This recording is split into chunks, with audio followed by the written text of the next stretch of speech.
See, my grandfather was a preacher in Iowa for, I don't know how many years, 50 years or something.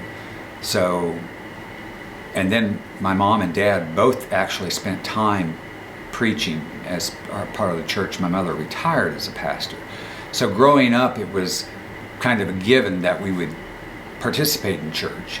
And not only would we participate, we'd be 2-hour participants. So we always, growing up, went to church and Sunday school.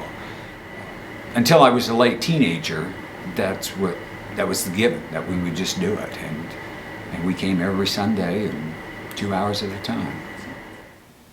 We started coming to Susanna Wesley, what was it, 1999. We moved to a different part of town and just came out here and found it to be a very welcoming place.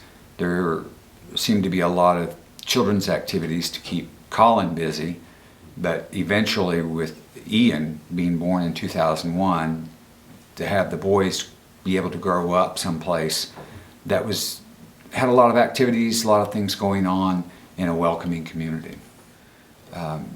People will always greet you and know who you are and get to know that. And they take an interest in you and your family, whether it's kids or whoever it may be.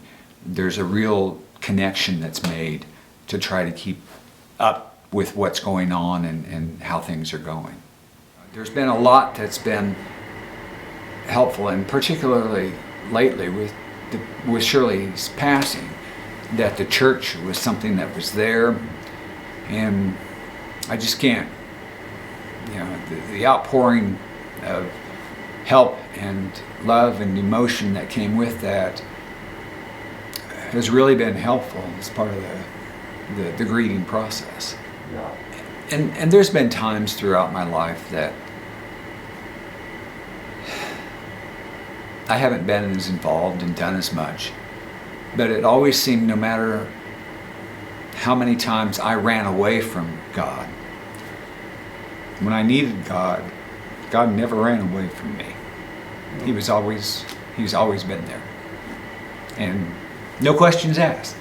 Just, I'm here, welcome home. And I know there's going to be tough times ahead. I have no doubt in my mind.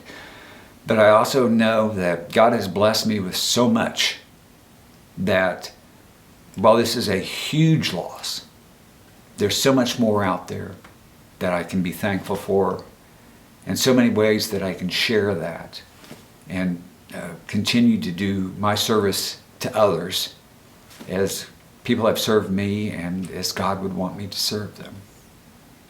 So 10 years from now, I'd like to see the nursery full again.